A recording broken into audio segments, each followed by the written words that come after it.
Buenas tardes a todos. Ya está prendido el Zoom. ¿Sí se oye? Perfecto. Muy bien. Buenas tardes a todos. Muchas gracias por estar aquí. Presidenta, muchas gracias por su presencia. Nos honra. Agradecemos al licenciado Eduardo Covarrubias que nos hizo favor de traerla. Bien, Blanco. Por él me inscribí. Gracias a Lidia, consejera, Leo Román, su coordinadora, el vicepresidente, y George, muchas gracias. Pablo, muchas gracias. Rafa y Jorge, muchas gracias por acompañarnos. Qué padre ver por aquí, hace mucho tiempo que no veíamos en esta comisión, y ahí están los tres juntitos. Pepe Zapata, Carlito Requerme y Gonzalo. Muchas gracias. Gracias a todos. Qué ventaneada. Qué ventaneada. Así como, ¿Están a corriente sus fotos o no? a ver, una vez que nos avise, por favor. No. Jaime, muchas gracias. Pues creo que no necesitas mucha presentación, todos te conocen, todos te aprecian, todos te quieren. Distinguido barrista, expresidente del capítulo en Oaxaca de este colegio. Me voy a permitir leer en forma resumida su semblanza curricular porque es bastante extensa. Gracias. Jaime Alejandro Velázquez Martínez, originario de Oaxaca de Juárez, estudió la licenciatura en Derecho y Ciencias Sociales en la Universidad Autónoma Benito Juárez de Oaxaca. Culminó la maestría en Derecho Constitucional y Procesal Constitucional en la Benemérita Universidad de Oaxaca, presentando y aprobando su examen profesional el 13 de septiembre del 2022. Cursó y ha impartido diversos seminarios y diplomados. También se ha desempeñado como catedrático de diferentes materias en las ramas del Derecho, las Ciencias Sociales y Ciencias de la Administración Pública a nivel licenciatura. Dentro de su ejercicio profesional, se destaca que se ha desempeñado como asesor jurídico de la Fundación Cultural Rodolfo Morales, alcalde único constitucional del Ayuntamiento de Oaxaca de Juárez, director de Asuntos Jurídicos de la Fiscalía General del Estado de Oaxaca, fue presidente de la Gran Comisión de Justicia y Jurisprudencia de la muy respetable Gran Logia Benito Juárez, de libres y aceptados masones en el Estado de Oaxaca, congresista en la segunda legislatura juvenil. En el ámbito social se ha desempeñado como columnista en el diario El Imparcial de Oaxaca, videocolumnista en la sección digital de ese mismo medio y en Noticieros Televisa Oaxaca. Como les decía, fue presidente del capítulo Oaxaca de la Barra Mexicana Colegio de Abogados en el periodo 2023-2025. Actualmente es candidato a doctor en Derecho con la tesis titulada La visión de la naturaleza social de la propiedad privada y su aplicación en las estrategias de combate a las estructuras económicas de la delincuencia y la Procuración de Justicia en el Estado de Oaxaca por la Benemérita Universidad de Oaxaca. Se desempeña actualmente como fiscal de investigación estratégica de asuntos especiales de la Fiscalía General de Justicia de la Ciudad de México. Es secretario de Aterrizando Sueños AC, presidente del Patronato de los Centros de Integración Juvenil AC de Oaxaca y gran magistrado director del Tribunal Masónico Internacional de Justicia. En relación a la inteligencia patrimonial, ha realizado diversos talleres, cursos en materia de extinción de dominio, tiene mucha y diversa preparación en ese sentido y pues deseo la palabra. Estimado, gracias. Muchísimas gracias, señor Paisano, queridas amigas y amigos barristas, todas y todos.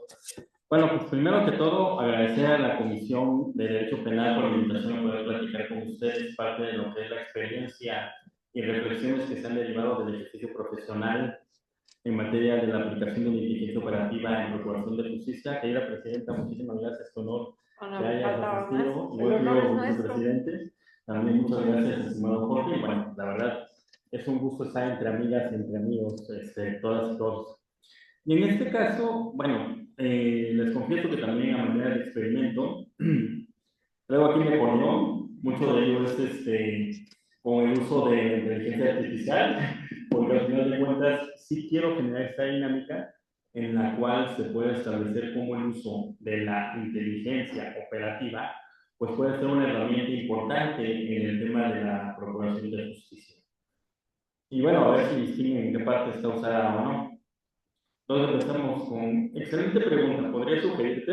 No, es cierto, es que normalmente eso en el ChatGPT.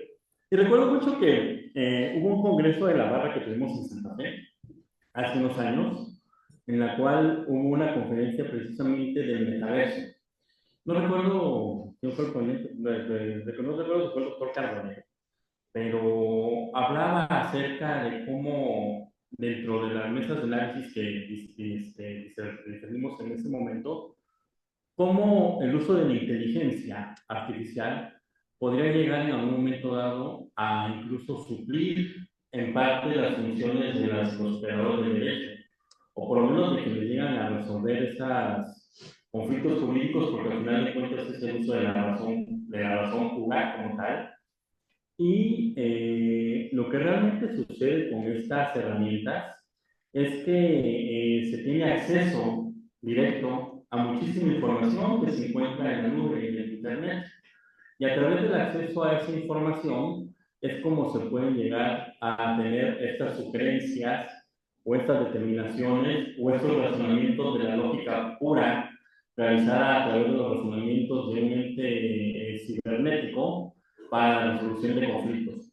Y eso suena algo bastante bueno, pero algo que yo he logrado en su momento detectar es que sí existen muchísimas problemáticas que cuando se utiliza únicamente esta herramienta como la totalidad de la resolución de un conflicto jurídico, social, político incluso, pues hay muchas deficiencias y me voy a permitir compartir parte de lo que he encontrado. Primero que todo, es importante mencionar que no todo lo que se encuentra en la red es verídico y no todo lo que se encuentra en la red se encuentra verificado, no ha pasado por un proceso de un análisis científico. Entonces, es muy fácil llegar a caer en alguna falacia, simple y sencillamente porque se encuentra adornado como un lenguaje técnico como tal. Entonces, algo que yo utilizo mucho para no caer en ello es, sí, efectivamente, utilizar las herramientas de inteligencia artificial como lo que son herramientas, se hace un planteamiento hacia cualquiera de estos programas y te surgen una serie de sugerencias e incluso te llegan a salir hasta resultados que pudieran llegar a ser o para ser ciertos. Pero lo primero que tenemos que hacer como juristas y principalmente nosotros que en algún momento dado trabajamos como científicas y científicos de lo que es la resolución de los conflictos humanos o de las ciencias sociales, es verificar la información y buscar también en algún momento dado fuentes de verificación, y eso a través de herramientas bastante accesibles en la propia red y que son gratuitas a manera de comercial. Se puede en algún momento dado hacer la presentación o incluso la introducción de algún documento para que se haga un análisis netamente racional y con la serie de directrices que en su momento se están estableciendo como resultado del análisis realizado por la inteligencia artificial, si es un aspecto que es principalmente doctrinario o académico, yo utilizo mucho una herramienta que se llama Google Académico o Scholar Google, que es completamente gratuito. El campo temático que en su momento haya resultado como referencia, yo recomiendo siempre darle una verificación. Y en Google Escolar o en Scholar Google se puede ingresar el tema y existen una serie de documentos científicos ya validados, serios, incluso, que pueden ser citados y que en su momento nos permiten tener ese poder.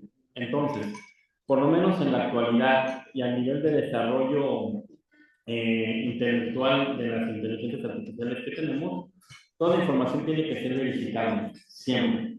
Porque si no podemos encontrar incluso hasta teorías conspiranoicas o algunos mitos o circunstancias que no tienen ningún tipo de sustento científico. Y reitero, como científicas y científicos de las ciencias sociales y de las humanidades, tenemos la obligación ética de verificar todo lo que en su momento se ha sugerido con la propia inteligencia artificial. Entonces, ¿qué nos da? Un parámetro de referencia para efectos de poder desarrollar algún tema y sobre todo para tener mayores elementos de resolución de algún conflicto jurídico. Eso en lo que tiene que ver con la parte principalmente doctrinal o académica. Ahora bien, en relación con el tema de precedentes, claramente, todas y todos sabemos que nosotros, a raíz de la reforma del año 2011, se introdujo una figura que es el control difuso de convencionalidad. Todas las autoridades del Estado mexicano, en términos de los artículos 1 y 133 de la Constitución Política de los Estados Unidos Mexicanos, y el artículo 26 de la Convención de Viena, en cuanto a los tratados internacionales que establecen el principio de pacta sunt servanda, tenemos que aplicar de manera convencional ese control difuso. Todo tratado internacional tiene que ser aplicado en su momento en las resoluciones que hagamos como autoridades en el Estado mexicano. Y muchas veces la propia inteligencia artificial te puede sacar resoluciones hasta de precedentes, como me tocó ver en algún caso, que me sacó una citación que salió en la película El abogado del diablo, en donde mencionaban en tal precedente, pero era un precedente ficticio. Sin embargo, la nube lo toma porque fue mencionado de manera reiterativa en una película que fue un tema de ficción. Entonces, aquí lo que yo recomiendo certificar para verificar es precisamente lo que establece la Corte Interamericana de Derechos Humanos. Su página también es de uso libre, es accesible. Perdón, es que me entró una llamada. Que es jurisprudencia.corteidh.org. Y ahí se pueden encontrar todos los precedentes serios, ¿no? Si la inteligencia artificial te señala algún precedente de la Corte Interamericana, yo recomiendo que se busque, aunque sea por tema, en esa página, para ver que realmente estamos citando cuestiones que son reales, que existen. Y bueno, pues en relación a lo que son los precedentes nacionales, pues todos sabemos que el garante de la constitucionalidad del pacto político-social establecido en la Constitución es precisamente la Suprema Corte de Justicia de la Nación. Y como tal, pues también en la página de la Suprema Corte se puede acceder a lo que es el JUS para ver los precedentes de las diferentes épocas que se han emitido y que en su momento incluso son vinculatorios. Así como la Corte del Poder Judicial Federal cuenta con el control concentrado de constitucionalidad, nosotros como autoridades contamos con el control difuso de constitucionalidad. Entonces esos precedentes también debemos de utilizarlos para verificar la información. Entonces, ¿cómo se aplica la inteligencia operativa en materia de procuración de justicia? Pues primero que todo de manera responsable. Una inteligencia artificial no es un suplente de la labor del jurista nunca, es una herramienta de apoyo y toda la información tiene que ser siempre verificada y en su momento con fuentes que son fiables, ¿no? Que son en algún momento certeras. En ese sentido sí quiero reiterar, como juristas, y más como juristas pertenecientes a la barra mexicana, colegio de abogados, que nos seguimos con un código de ética estricto y serio, pues sí, utilizar estas herramientas como lo que son elementos de apoyo para llegarnos de información, que en su momento sí tiene que pasar por el tamiz de nuestro propio razonamiento lógico-jurídico, y hasta en tanto y cuanto no se haya hecho ese ejercicio por parte del jurista, no podría ser aplicable. Ahora, algo que mencionaban en su momento, recuerdo mucho ese congreso porque me interesó mucho el tema, es que al final de cuentas el derecho es la aplicación de la razón. Se hacen razonamientos lógicos jurídicos y se llegan a conclusiones en su momento como tal. Sin embargo, reitero, y esta parte yo siempre voy a ser muy enfático, nosotras y nosotros somos científicos de las ciencias sociales y de las humanidades. Estudiamos el fenómeno humano y el Estado, el derecho y toda esa creación abstracta realizada por parte de las y los abogados y por parte de las y los ciudadanos como tal, pues al final de cuentas son evolutivas. Si en algún momento dado nos hubiéramos nosotros sometido a lo que es la razón pura, por ejemplo, en el año de 1920, que hubiéramos tenido estas herramientas, pues la propia resolución netamente racional de los conflictos hubiera impedido que fuéramos evolucionando como sociedad. No habría instituciones como es el reconocimiento del matrimonio entre personas del mismo sexo, incluso el tema de los derechos políticos ciudadanos de las mujeres, ¿no? Estoy hablando de la época, ¿eh? Porque si nos hubiéramos ido únicamente a los razonamientos del derecho positivo de la época, hubiera sido en un momento dado también un freno a nuestro propio desarrollo como sociedad. Entonces, esa es una primera reflexión, que en su momento, y reitero, todas estas herramientas de inteligencia basadas en lo que son los cálculos matemáticos, los razonamientos establecidos por una inteligencia artificial o de la nube, que son ajenos a nuestro propio pensamiento propio e individual, tiene que ser utilizado como herramienta, nunca como un elemento de resolución plena. Y esto lo comento porque pues tengo alumnos, ¿no? Y muchas veces en sus trabajos me presentan. ¿Y si te fue útil lo que, cómo se llama? ¿O quieres que desarrolle más el tema? Es decir, claramente ni siquiera leen lo que en su momento están presentando y se trata de un tema desarrollado por una inteligencia artificial. Primera reflexión. Ahora, yo quisiera irme un poquito más a un aspecto de fondo, un aspecto un poco más filosófico. Y en ese sentido, nosotras y nosotros como abogadas y abogados y estudiosos de lo que es el fenómeno humano, de las formas en las cuales nos interrelacionamos, cómo interactuamos con nuestros semejantes, con esa conciencia política que tenemos que nos permite crear estructuras complicadas de convivencia y someternos a ellas, cediendo parte de nuestra libertad a cambio de lo que es seguridad jurídica, y creamos estructuras como es el Estado o el derecho, pues somos seres sociales y somos seres políticos, somos animales cívicos, según mencionaba Sócrates. Y posteriormente Thomas Hobbes lo mencionó también con el Leviatán, en donde nos explicaba esa forma en la cual creamos una estructura mucho mayor a través de ceder nuestra propia libertad. Y como tal, nos encontramos dotados de diferentes facultades que podemos dividir entre los que son las facultades instintivas, que son las que nos permiten tener ahí precisamente el instinto de supervivencia, cuestiones que realizamos prácticamente de manera mecánica, facultades afectivas que nos permiten generar lazos con nuestros afines, y las facultades intelectuales. En estas últimas facultades intelectuales se encuentra precisamente la inteligencia, siendo la inteligencia la capacidad de poder percibir a través de nuestros 5 sentidos básicos los elementos del universo, los elementos externos, ¿no? Y ya una vez que utilizamos nuestra inteligencia, es a través de lo que es el pensamiento y la razón, esa facultad de elevar nuestro pensamiento de lo concreto a lo abstracto, como interactuamos en el universo precisamente de las abstracciones. Y una vez que ya tenemos esa idea generada en nuestra percepción personalísima, a través de un sistema consensuado de símbolos, fonemas, llamado lenguaje, lo percibimos a nuestros semejantes. Y así es como podemos transmitir nuestras ideas, y así es como podemos transmitir nuestros sentimientos. En ese sentido, ese mismo proceso que se utiliza en lo individual, al ser el Estado y al ser las instituciones, creaciones humanas, pues tienen parte de nuestra propia humanidad en su operación.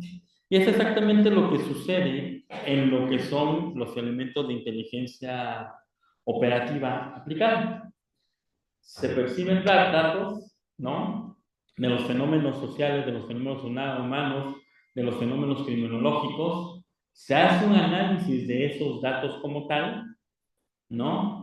Y se transmite a las personas operadoras del derecho para tener una resolución, que en el caso de la Fiscalía es una resolución de procuración de justicia que te permite hasta cierto punto mantener un equilibrio y no generar una situación de mayor conflicto con una acción ministerial que en su momento se puede derivar, sí, desde el apego estricto de la ley, pero que puede llegar a generar algún conflicto político, social, y ahorita me explico un poquito más a fondo en ese sentido, porque sí quiero explicarles más cómo funciona.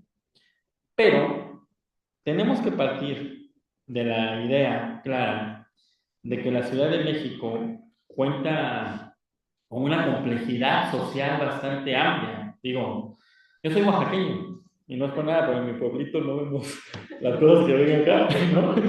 Son muy complejas, porque también los niveles de desarrollo en cualquiera de las ramas sociales son grandísimos. En el tema empresarial, en el tema político, en el tema humanitario, pero también por la otra parte, en los temas oscuros del desarrollo humano, como es la criminalidad, pues son grandísimos.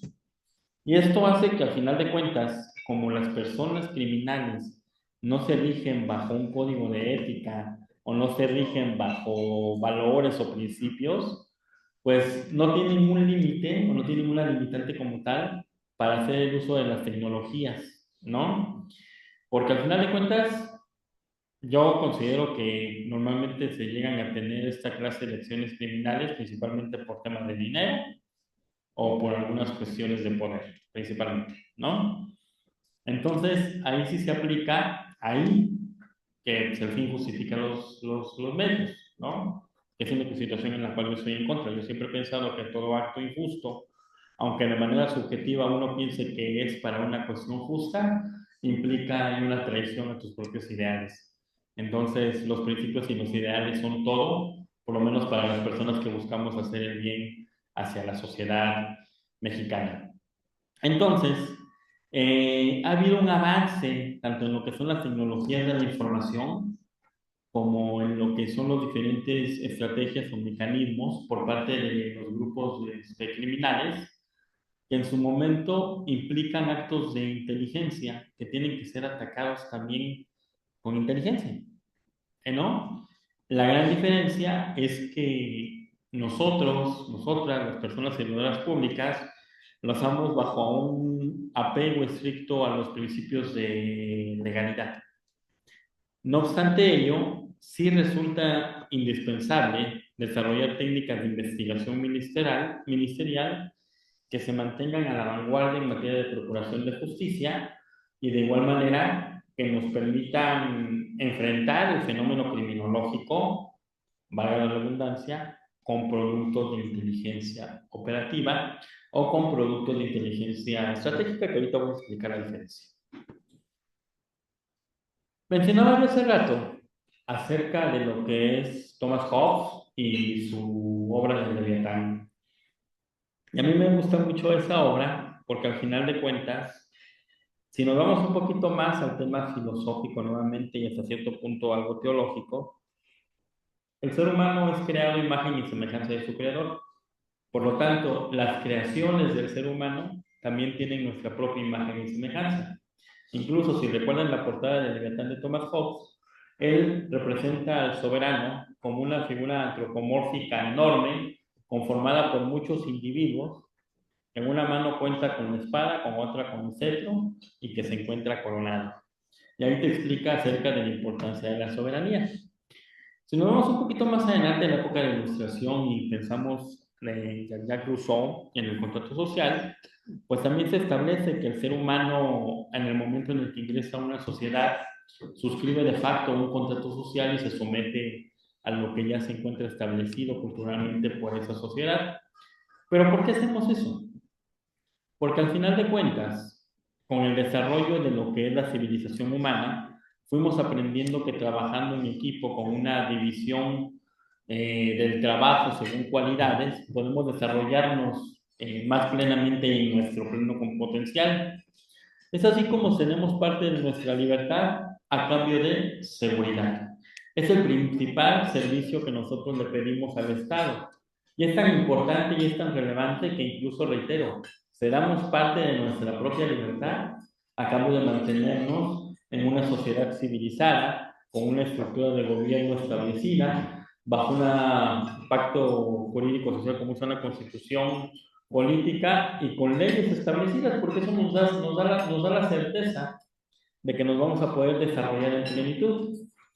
Decía Jean-Jacques Rousseau que aquel que no se somete a ese concepto social, pues tiene como condena regresar a la barbarie, que es la ley del más fuerte y sobrevive ahí en el estado natural, ¿no? Creo que también lo retoma Engels en algún momento. Pero bueno, entonces, este servicio tan importante que es la seguridad pública como tal, tiene su sustento constitucional en el artículo 21. Y de hecho, el artículo 21 de la Constitución Política de los Estados Unidos Mexicanos nos señala, aparte de lo que es la autonomía de la investigación de los delitos del Ministerio Público, que la seguridad pública cuenta con dos grandes pilares importantísimos, que son la prevención del delito y la investigación y persecución de los delitos a través de la Procuración de Justicia. Entonces, la seguridad pública, que es en su momento el principal servicio que nos dota el Estado, implica sí o sí la coordinación entre todos los niveles de gobierno, municipal, estatal, federal, y todas las instituciones, tanto de prevención del delito como de procuración de justicia, para efectos de garantizar un eficiente servicio de seguridad pública. Es así como se crea lo que es el Sistema Nacional de Seguridad Pública y los sistemas estatales. No es porque sí. Esa coordinación implica precisamente que las instituciones del Estado trabajen para darle la seguridad al individuo para la cual está cediendo parte de su propia libertad, ¿no? En ese sentido, es ahí donde la inteligencia operativa surge como una herramienta que nos permite como autoridades generar a través del análisis de información, del estudio de los fenómenos criminológicos, de los diferentes conflictos, incluso hasta de salud pública por problemas de adicciones, productos de inteligencia, ya sean sociales, patrimoniales, económicas, financieras, criminales o de cualquier tipo, que nos permiten en algún momento dado anticipar, prevenir y actuar de manera efectiva para combatir la impunidad y proteger a la ciudadanía, que es nuestra función como operadores del derecho en materia de seguridad pública.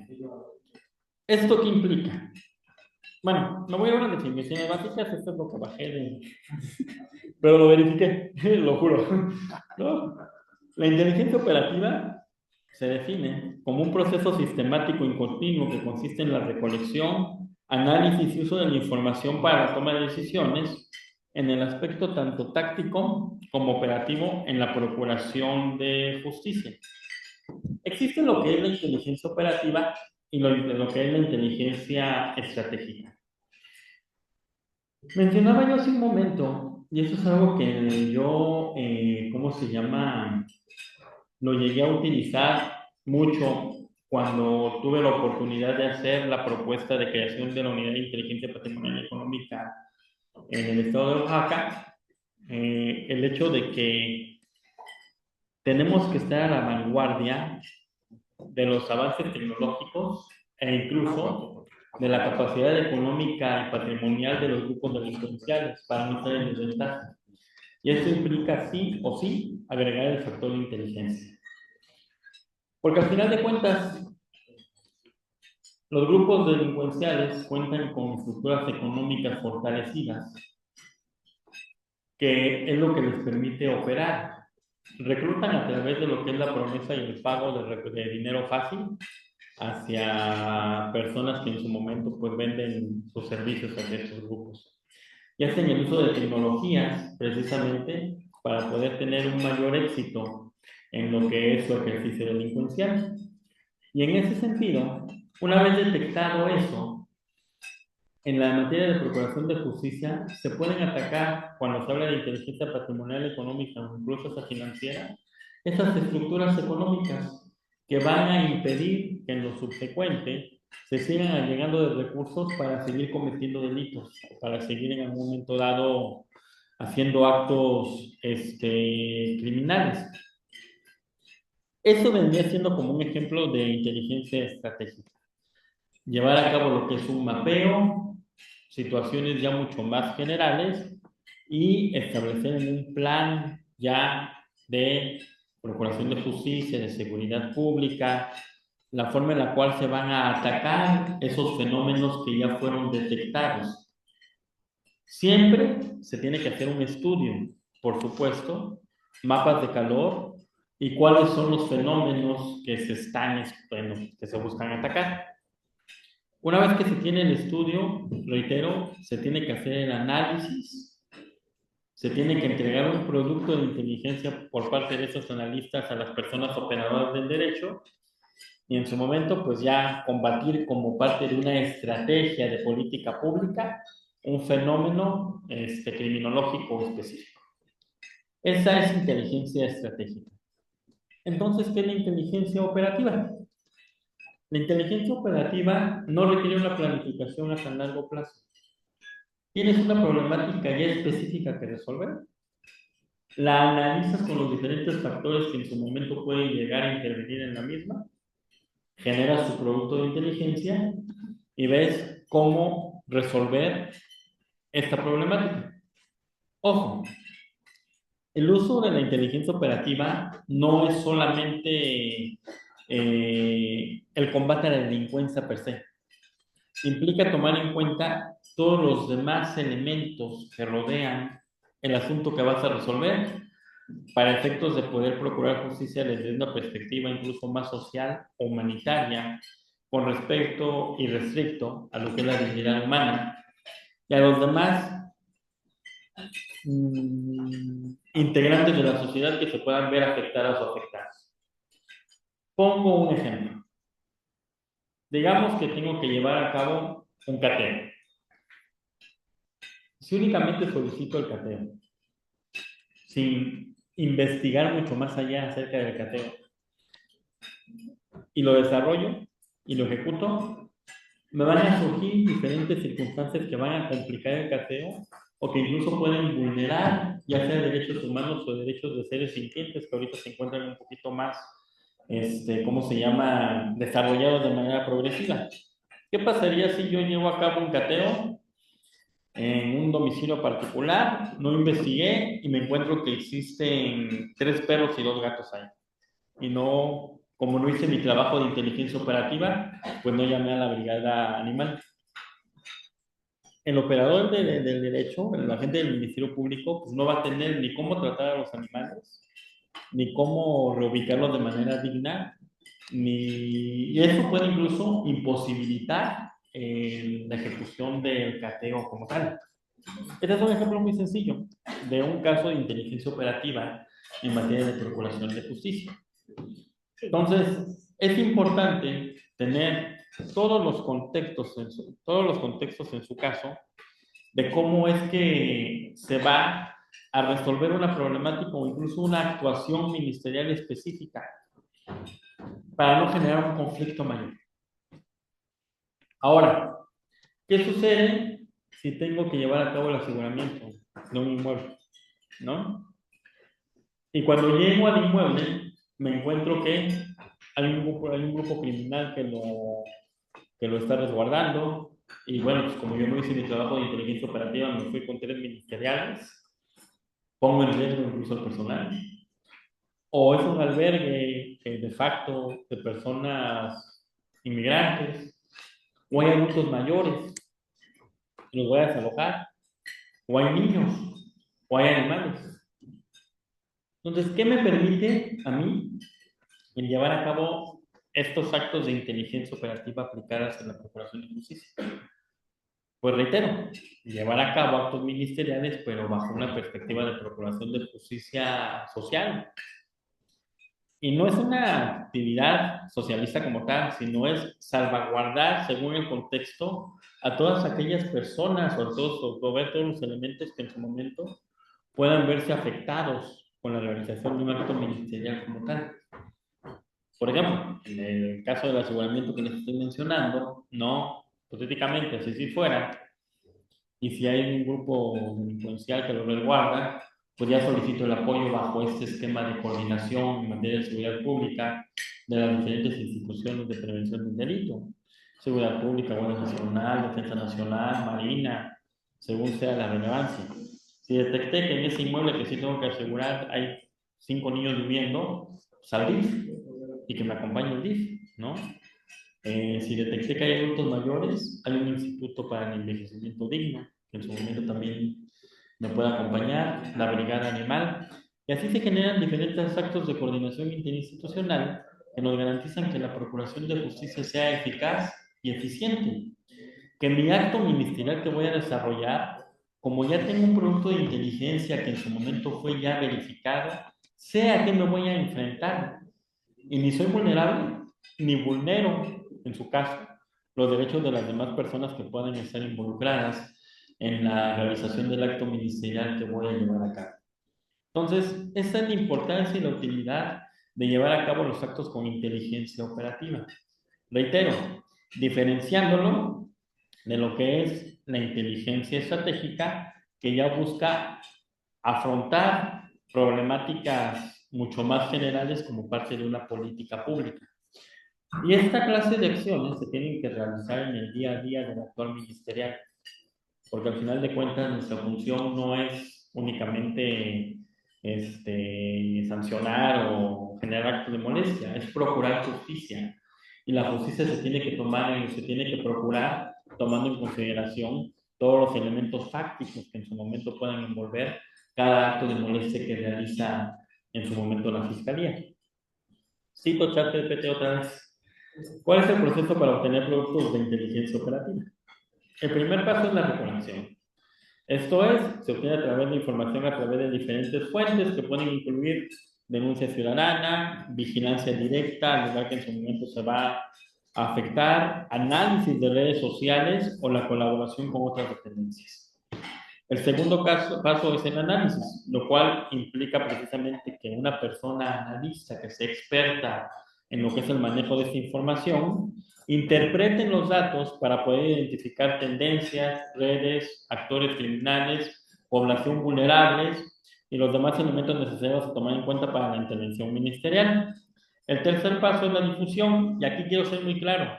Estos actos de inteligencia operativa no se difunden al público. Eso sería vulnerar tanto lo que es mi producto de inteligencia como los derechos humanos de las personas que en su momento están involucradas. La difusión implica la entrega del producto de inteligencia por parte del analista al operador del derecho, que en este caso es el servidor público, la persona servidora pública ministerial, que tomará las decisiones con esa información de cómo va a llevar a cabo su intervención y qué día la realizará.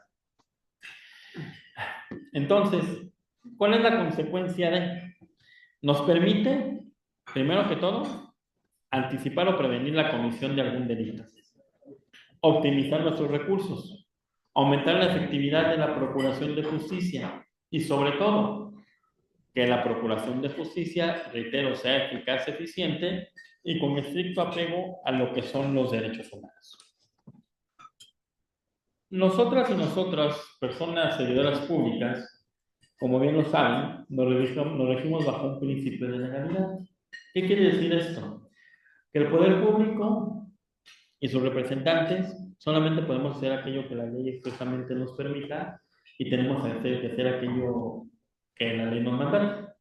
Entonces, el fundamento de esta coordinación entre las diferentes instituciones de seguridad pública es precisamente el artículo 21, noveno párrafo de la Constitución Política de los Estados Unidos Mexicanos. Hay una correlación con el artículo 44 de la Constitución Política de la Ciudad de México, que nos habla acerca de la función de la Fiscalía. Entonces, nuestro actuar se encuentra estrictamente apegado a la legalidad. Contamos con estas facultades de investigación. Nuestra policía de investigación es precisamente una policía especializada para llevar a cabo estos actos de investigación y de inteligencia. La información en su momento se encuentra resguardada como información confidencial. No hay una vulneración a lo que es el derecho a la protección de los datos personales establecido en el artículo 6 de la Constitución Política de los Estados Unidos Mexicanos. Y como bien lo saben todas y todos ustedes, las únicas personas que pueden tener acceso a una carpeta de investigación en términos de los artículos 105 y 106 del Código Nacional de Procedimientos Penales, que son las partes procesales en la carpeta de investigación. además de que nos regimos bajo un principio de reserva, consagrado en el artículo 218 del propio Código Nacional de Procedimientos Penales. Entonces, el uso de estos productos de inteligencia operativa como tal, sí tiene su sustento jurídico, reitero, en la coordinación de las instituciones de procuración de justicia, pero sobre todo en las facultades de investigación del Ministerio Público. Pues a grandes rasgos es eso, así es como funciona.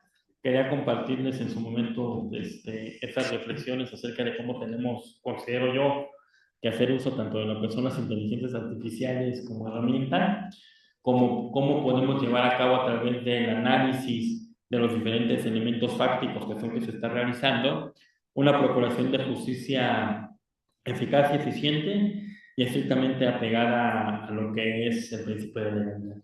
Pues sería cuanto, estimado presidente. Muchas gracias.